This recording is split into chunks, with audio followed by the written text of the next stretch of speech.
Hi hello ನಮಸ್ತೆ ಸ್ನೇಹಿತರೆ, ಎಲ್ಲರಿಗೂ ಕೂಡ ಮತ್ತೊಮ್ಮೆ ನಿಮ್ಮ ಯೂಟ್ಯೂಬ್ ಚಾನಲ್ಗೆ ಪ್ರೀತಿಯ ಸ್ವಾಗತ. ಹಾಗೆ ಯಾರು ನಿಮ್ಮ ಚಾನಲ್ಗೆ ಸಬ್ಸ್ಕ್ರೈಬ್ ಮಾಡಿಲ್ಲ ಸಬ್ಸ್ಕ್ರೈಬ್ ಮಾಡಿ ಅಂತ ಹೇಳ್ತಾ, KPSCಯಿಂದ ಹಲವಾರು ನೋಟಿಫಿಕೇಷನ್ ಆಗೋದು ಬಾಕಿ ಇದೆ.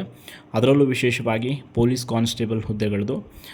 ಈಗ ಆಲ್ರೆಡಿ ಗೃಹ ಸಚಿವರು ಹೇಳಿರುವಂತೆ ಮುಂಬರುವ ದಿನಗಳಲ್ಲಿ ಪೊಲೀಸ್ ನೇಮಕಾತಿ ಆಗಲಿದೆ.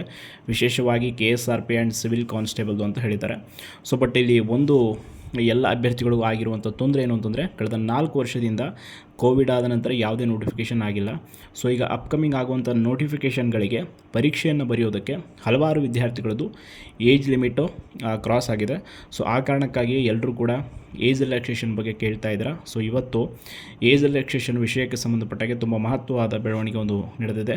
ಹಲವಾರು ವಿದ್ಯಾರ್ಥಿಗಳು ಬೇರೆ ಬೇರೆ ಜಿಲ್ಲೆಯಿಂದ ಇವತ್ತು ಬಂದು ಮಾನ್ಯ ಗೃಹ ಸಚಿವರಿಗೆ ಒಂದು ಮನವಿಯನ್ನು ಮಾಡ್ಕೊಂಡಿದ್ದಾರೆ. ಅದೇನು ಅಂತಂದರೆ, ನಿಮ್ಗೆ ಗೊತ್ತಿದೆ, GMಗೆ ಅಂದರೆ ಸಾಮಾನ್ಯ ವರ್ಗಕ್ಕೆ 30 ವರ್ಷ ಆ್ಯಂಡ್ ಉಳಿದ OBC ಆ್ಯಂಡ್ SC/ST ಅವರಿಗೆ 33 ವರ್ಷದ ಒಂದು ಅವಧಿ ಹೆಚ್ಚಳವನ್ನು ಮಾಡಿ. ಕಾರಣ, ಈಗ ಆಲ್ರೆಡಿ ನಾವು ಬೇರೆ ಬೇರೆ ರಾಜ್ಯಗಳಿಗೆ ಹೋಲಿಸಿದರೆ ನಮ್ಮ ರಾಜ್ಯದಲ್ಲೇ ಕಡಿಮೆ ಇರೋದು ಪೊಲೀಸ್ ನೇಮಕಾತಿಯ ವಯಸ್ಸು 27 ವರ್ಷ ಮಾತ್ರ ಇದೆ. ಬಟ್ ಕೇರಳ, ಗುಜರಾತ್ ಆಗಿರ್ಬೋದು, ಉತ್ತರ ಪ್ರದೇಶ, ಬೇರೆ ಬೇರೆ ರಾಜ್ಯಗಳೆಲ್ಲ 30 ವರ್ಷ, 33 ವರ್ಷ, 35 ಹಿಂಗಿವೆ.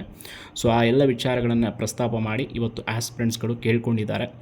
ಒಂದು ವಿಶೇಷವಾಗಿ ಹೇಳೋದಂತಂದರೆ, ಒಂದೇ ವರ್ಷದಲ್ಲಿ ನೋಟಿಫಿಕೇಷನ್ ಆಗಿ ಅದೇ ವರ್ಷದಲ್ಲಿ ಜಾಬ್ ಸಿಗುವಂಥ ಒಂದು ನೌಕರಿ ಯಾವುದಾದ್ರು ಅಂದರೆ ಅದು ಪೊಲೀಸ್ ಕಾನ್ಸ್ಟೇಬಲ್. ನಿಜಕ್ಕೂ ಒಂದು ಬಡ ಕುಟುಂಬಕ್ಕೆ, ಮಧ್ಯಮ ವರ್ಗದ ಕುಟುಂಬಕ್ಕೆ ಆಸರೆಯಾಗುವಂಥ ಒಂದು ಹುದ್ದೆ ಅಂದರೆ ಅದು ಪೊಲೀಸ್ ಕಾನ್ಸ್ಟೇಬಲ್. ಆ ಕಾರಣಕ್ಕಾಗಿ ಎಲ್ಲ ಆಸ್ಪಿರೆಂಟ್ಸ್ಗಳು ಕೇಳ್ಕೊಳ್ತಾ ಇದ್ದಾರೆ. ಈಗ ಆಲ್ರೆಡಿ ಇದಕ್ಕೆ ಪಾಸಿಟಿವ್ ಆಗಿ ಸ್ಪಂದಿಸಿರುವಂಥ ಗೃಹ ಸಚಿವರು, ಸದ್ಯದಲ್ಲೇ ನಾನು ಈ ಬಗ್ಗೆ ವರದಿಯನ್ನು ತರಿಸ್ಕೊಂಡು DG ಅವರ ಹತ್ರ ಮಾತಾಡಿ ಅಪ್ಕಮಿಂಗ್ ನೋಟಿಫಿಕೇಷನ್ಗಳಿಗೆ ಏಜ್ ರಿಲ್ಯಾಕ್ಸೇಷನನ್ನು ಆಗುವಂತೆ ಮಾಡ್ತೀನಿ ಅನ್ನೋ ಒಂದು ಭರವಸೆಯನ್ನು ಇವತ್ತು ಕೊಟ್ಟಿದ್ದಾರೆ.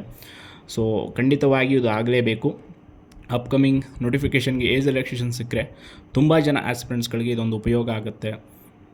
ಆ್ಯಂಡ್ ಪೊಲೀಸ್ ಕಾನ್ಸ್ಟೇಬಲ್ ಹುದ್ದೆ ಆಕಾಂಕ್ಷೆಯಲ್ಲಿರುವಂಥ ಹಲವಾರು ಅಭ್ಯರ್ಥಿಗಳಿಗೆ ಇದೊಂದು ಖುಷಿ ವಿಚಾರ ಆಗುತ್ತೆ. ತುಂಬ ಬಡತನದ ಕುಟುಂಬದಲ್ಲಿ ಇರೋರಿಗೂ ಕೂಡ ಈ ಒಂದು ಹುದ್ದೆ ಈಗ ಸದ್ಯದ ಪರಿಸ್ಥಿತಿಯಲ್ಲಿ ನಾವು ನೋಡೋದಾದರೆ ಪೊಲೀಸ್ ಕಾನ್ಸ್ಟೇಬಲ್ ಹುದ್ದೆನೇ ಬೆಟರ್ ಅನ್ನೋ ಸ್ಟೇಜ್ಗೆ ಕೆಲವು ಆಸ್ಪಿರೆಂಟ್ಸ್ ಬಂದುಬಿಟ್ಟಿದ್ದಾರೆ. ಯಾಕಂದರೆ ಈ KPSCದು, KE ಅದು ವರ್ಷಾನುಗಟ್ಟಲೆ ಪ್ರೊಸೆಸ್ಗಳು. ಬಟ್ KSPದು ಒಂದು ಸ್ವಲ್ಪ ಫಾಸ್ಟಾಗಿ ಪ್ರೊಸೆಸ್ ಮಾಡ್ತಾರೆ. ಆ ಒಂದು ನಂಬಿಕೆಯ ಮೇಲೆ ಎಲ್ಲರೂ ಕಾಯ್ತಾ ಇರೋದು. ಆದಷ್ಟು ಬೇಗ ಏಜ್ ರಿಲ್ಯಾಕ್ಸೇಷನ್ ಸಿಕ್ಕರೆ ಎಲ್ಲರಿಗೂ ಕೂಡ ಒಳ್ಳೆಯದಾಗುತ್ತೆ. ಈ ಬಗ್ಗೆ ನೆಕ್ಸ್ಟ್ ನಿಮಗೆ ಅಪ್ಡೇಟನ್ನು ತಿಳಿಸ್ತೀನಿ ಅಂತ ಹೇಳ್ತಾ, ಯಾರು ನಿಮ್ಮ ಚಾನಲ್ಗೆ ಸಬ್ಸ್ಕ್ರೈಬ್ ಮಾಡಿಲ್ಲ ಸಬ್ಸ್ಕ್ರೈಬ್ ಮಾಡಿ. ಧನ್ಯವಾದಗಳು.